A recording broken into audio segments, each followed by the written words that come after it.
Welcome to episode 44 of the G2 on 5G. It's the latest inside scoop on everything 5G and 6G sometimes. We cover 6 topics in about 15 minutes, and it's brought to you by More Insights and Strategy. I'm Will Townsend. I'm logging in again from the Florida Keys. That's my old man of the sea beard. And this week, my fellow analyst, Anshel joins me as well, as he always does. So let's get started. My first topic this week, there was news that China plans to accelerate its R&D effort to focus on 6G over the next 5 years, so 2021 through 25, 26. Is this a wise move? I don't think it is. And I think it may be politically motivated, just, given the obvious drama that's been occurring between the US government and companies like Huawei. But, 5G, we're still in that journey, and we still haven't seen, ubiquity with operators getting to standalone yet. And then, you and I have talked about on prior, podcasts, another evolution is, really realizing the potential of network slicing, and then all of that to drive discrete services. Because when we look at 4G, the operators didn't do a great job, focusing on discrete service delivery. It was more about access when the unlimited plan shoe dropped that T-Mobile dropped in the US as an example, with Verizon and AT&T following suit. So, from my perspective, this could really, water down, China's effort in really getting 5G, deployed out to its fullest potential. And plus, this is all going to be proof of concept stuff because, 3GPP isn't, necessarily, focused on this. So I'd love to get your thoughts as well. Yeah, I think it's definitely a thing that's aspirational. Mm-hmm. I think this might be influenced by, like what you said, some of the restrictions around 5G technologies. Because if you look at a lot of the legislation and a lot of the restrictions, it's very explicit around 5G. Mm-hmm. So 6G would technically not be applicable. Obviously it could be rewritten, Yeah. but I think the idea is that once 6G rolls around, there will be a different political climate and Mm-hmm. potentially and hopefully a better political climate for these companies to compete in. Mm-hmm. And if you look at what's going on right now, you already heard and saw Huawei talking about 6G. Yeah. And other vendors and they're generally the ones that feel like they've missed the 5G train or they feel like they're being excluded. So Mm-hmm. I think it's kind of way too early. But at the same time, it's potentially looking for another opportunity to move forward in a different way compared to what's going on right now. But it's mostly talk. I don't really see there being anything meaningful coming out of this anytime soon. You could pour a ton of money into 6G research right now, but you wouldn't really get anywhere. So I think 5G needs to mature for us to even have an idea of what 6G will have. And that's why I think you were right to say that it's too early and there's much more to come. Yeah, no, I agree.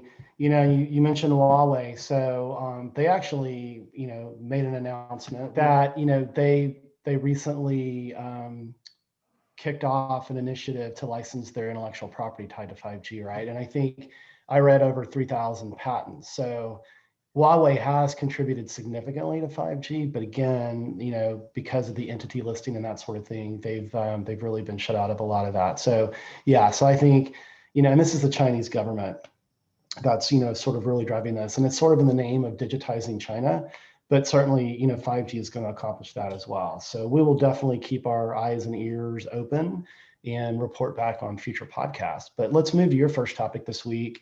You want to talk about Lockheed Martin and Omnispace partnering together to deliver 5G in space. I remember Nokia late last year talking about, 5G on the moon, but I wasn't aware of this, so I'd love to hear your thoughts. Yeah, so we've actually talked about Omnispace before. They just got $60 million to help finance their plans around a satellite hybrid global 5G network, which we covered in the podcast. And now Omnispace has partnered with Lockheed Martin to announce a non-terrestrial 5G network that utilizes the ability take Omnispace's technologies and to bring them to space, not just for Earth.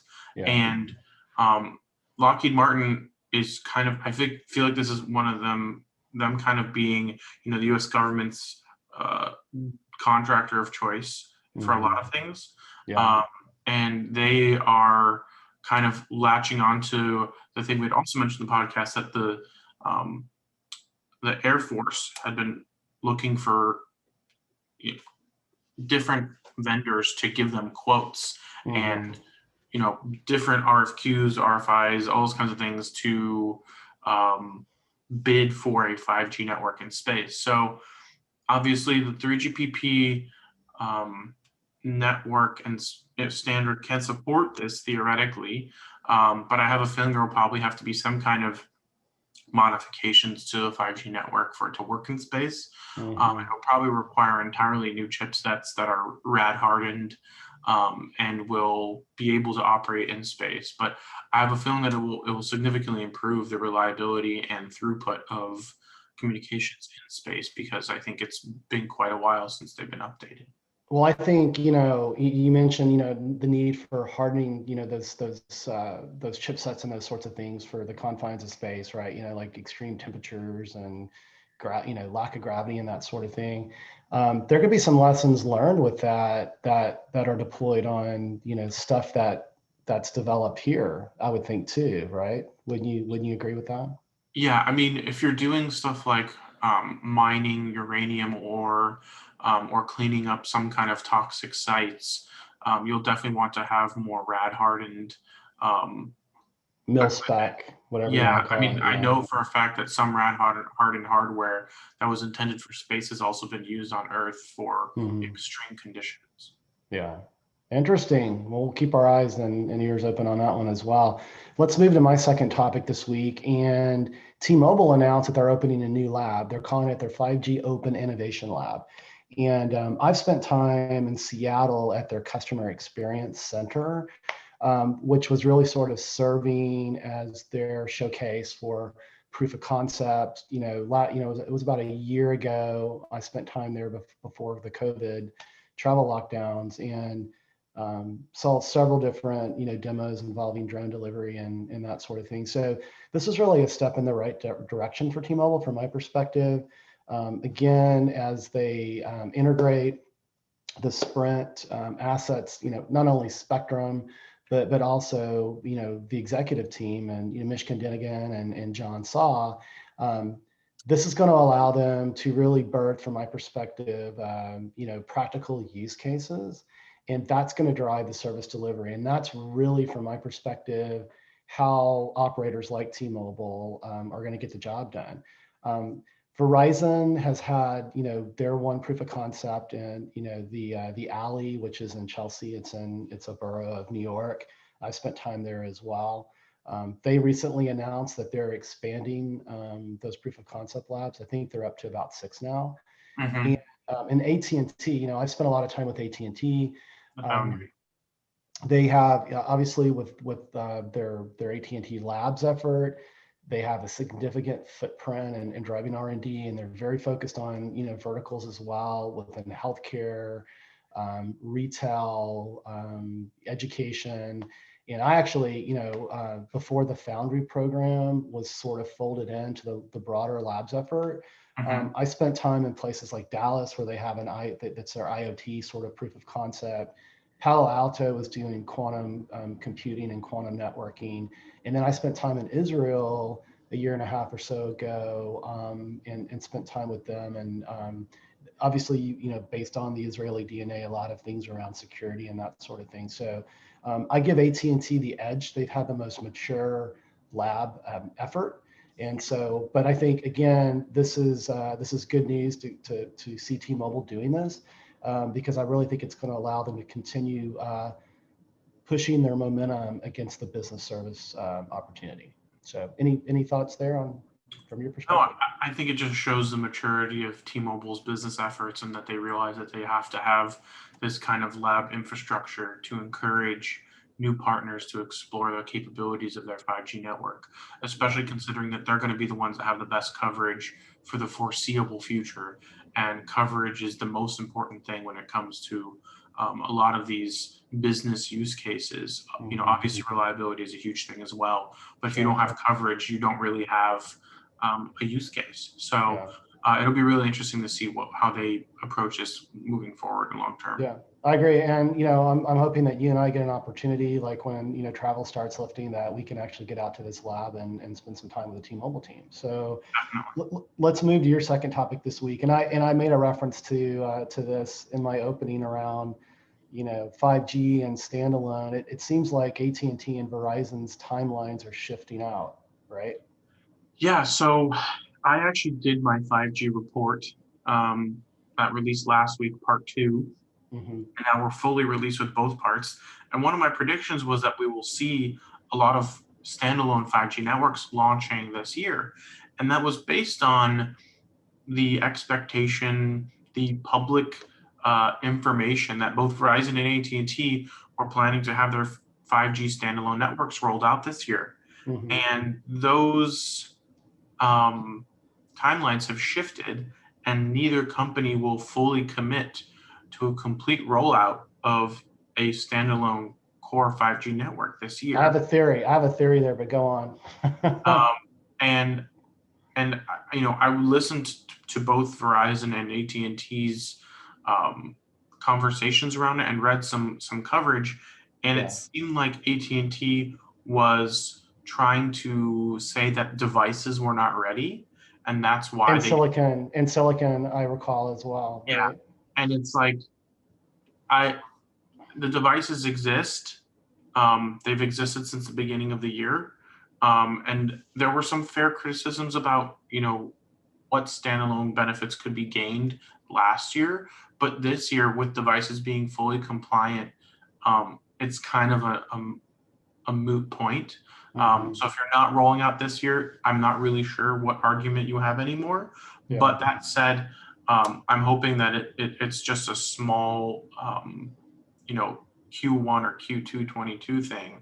Yeah. But the reality is I just don't, because I have so much invested in the growth of 5G beyond smartphones and how dependent that is on standalone networks. Yeah. I worry about the growth of 5G if operators do not roll out standalone fast enough.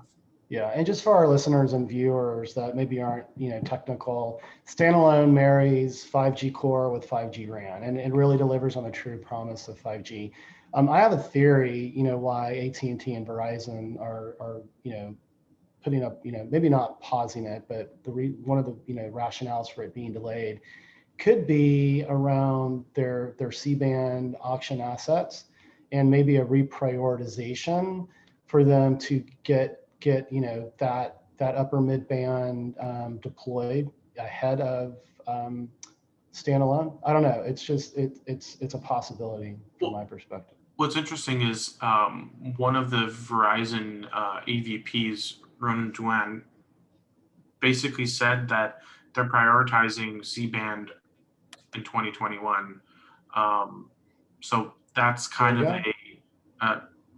like a, I don't know.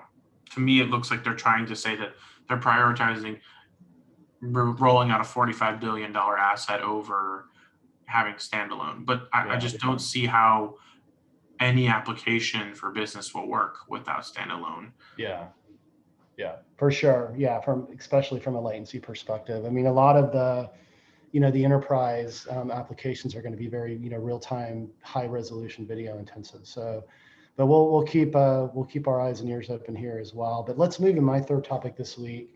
And there was an announcement between Samsung Networks and Docomo in Japan around OpenRAN. And so Docomo will be leveraging Samsung's OpenRAN portfolio.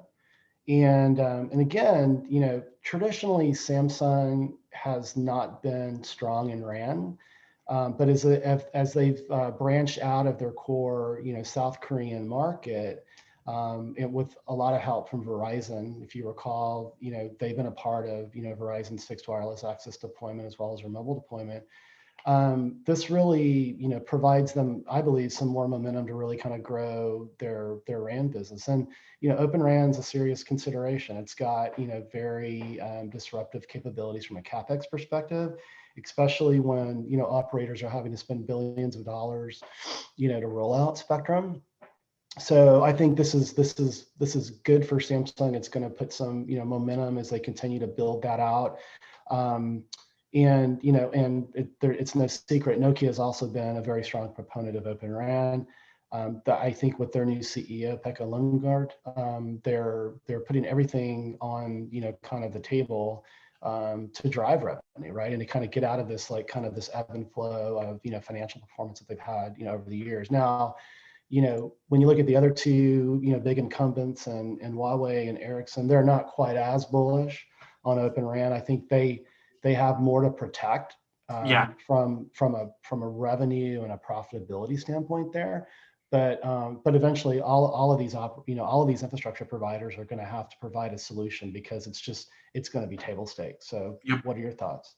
I think it's absolutely going to be one of those things where everybody will have to have some form of OpenRAN available, because I don't see, for example, Verizon rolling out its 5G network with the mid-band in any other way, in a way that would be possible for them financially. And I think that's going to be the application that a lot of countries and operators use as they roll out their networks. I have a very strong feeling to see the same thing happening in India. And I just think cost is a factor, especially when spectrum is expensive. So, and if density has to increase, which now we're starting to hear some companies are acknowledging, you're going to need more base stations. So quantity is going to drive up costs, and you want to find a way to reduce that cost. And OpenRAN is kind of the solution we have today. So I definitely think it's something that makes a lot of sense. Yeah, and it's OpenRAN is very cost optimized, not performance optimized, but that doesn't mean that as it grows legs and you've got more, entrants and new entrants that are entering the RAN space, that there isn't going to be a couple of smart startups or, even a Samsung, or a Nokia that figures out how to sort of balance that cost optimization with performance. Because that's sort of the story that I hear when I talk to Huawei and Ericsson. It's like, it's from a cost perspective, it's attractive, but it's not necessarily performance optimized. And for critical workloads, and for SLAs and that sort of thing, commitments to enterprise customers, that becomes really important. So, but it's still coalescing, and we'll keep our eyes on it and report back as things mature and develop. But let's move to your third and final topic this week, and you want to talk about silicon. Yeah, so kind of following on your topic, Samsung also announced a partnership with Marvell, and Marvell is actually partnering with Samsung to build SoCs for Samsung's massive MIMO capabilities, so that they can build these into their RAN products.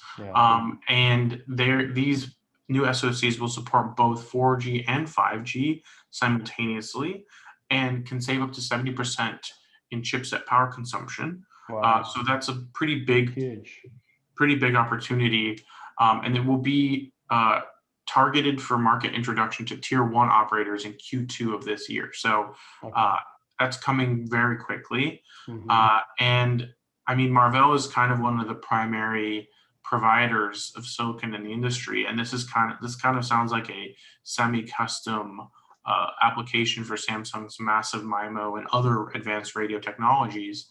So this kind of might be one of those opportunities where potentially an OpenRAN solution could be faster and more power efficient, and but also could just be a standard RAN implementation. But ultimately, power is such a big consideration, as well as performance. It makes sense that Samsung would partner with Marvell, which is interesting because Samsung is also a fab, but I believe Marvell is technically currently using TSMC. Okay. But there's a possibility that they could move to Samsung, or they are already dual sourcing. So it's just interesting to see how Samsung is moving around and working with different companies to partner to get the best solution. Yeah, I'm glad you hit on the PowerPoint, because operators struggle with CapEx and OpEx, right? And that's huge. 70% power savings is huge for the operator. So yeah, I got to imagine this is going to be, a platform that's, very, very well embraced by the industry. Definitely. And I think this Yeah. will probably be in Samsung products primarily, because it sounds like they want to develop this just for their own solutions. Hmm. But Marvell has a lot of capabilities, and I have a feeling that others may follow Samsung's lead in this and develop their own custom chips with Marvell as well. Hmm. Yeah, so you want to talk about Intel as well, and Pat Gelsinger, who was the former CEO of VMware, is now at Intel, and Yes. he's actually a former Intel employee, a former Intel engineer, and there was some big news this week around a fab, right, or a couple of Yeah. fabs. So what the news was actually a multitude of announcements, but Yeah. the big one was that Intel is spinning out its silicon fabs into its own P&L. So it's still within the company. It's not a full spin out, but it's Okay. being spun into a separate entity that is being called its own, you know, division of the company. Okay. I'm blanking on the name, which is awful, but Right. it's I think it's Intel Foundry is what it is. Yeah. But basically, what they're doing is they're turning all of their foundry businesses into an open foundry that anyone can utilize, Oh and wow. they're going to be expanding fab capacity in the U.S. and in Europe. Which is a big deal because that helps with the chip supply issues and security issues a lot of Mm-hmm. governments are having. And they are going to open their capabilities not just to x86 and Intel, but to ARM and to pretty much any, and even RISC-V. So any kind of chip architecture will theoretically work on their foundry now, and that's a huge change from the way things were before, and will significantly improve fab capacity. In addition to what TSMC is expanding in Arizona, Mm-hmm. Intel is also spending $20 billion to expand its fab capacity in Arizona. So Mm-hmm. that's the big news. Intel stock popped 7% on the day when it happened. Yeah. I haven't looked the day after, but the reality is there's a lot of excitement around the announcement because Intel has been struggling the last few years. Yeah. And this kind of signifies Intel taking things more seriously and being more ambitious in this space and understanding that being a vertical player may not necessarily work anymore, and that Yeah. they need to find ways to scale their fab business so that they don't always focus on making chips for the sake of making chips, but making the best chips.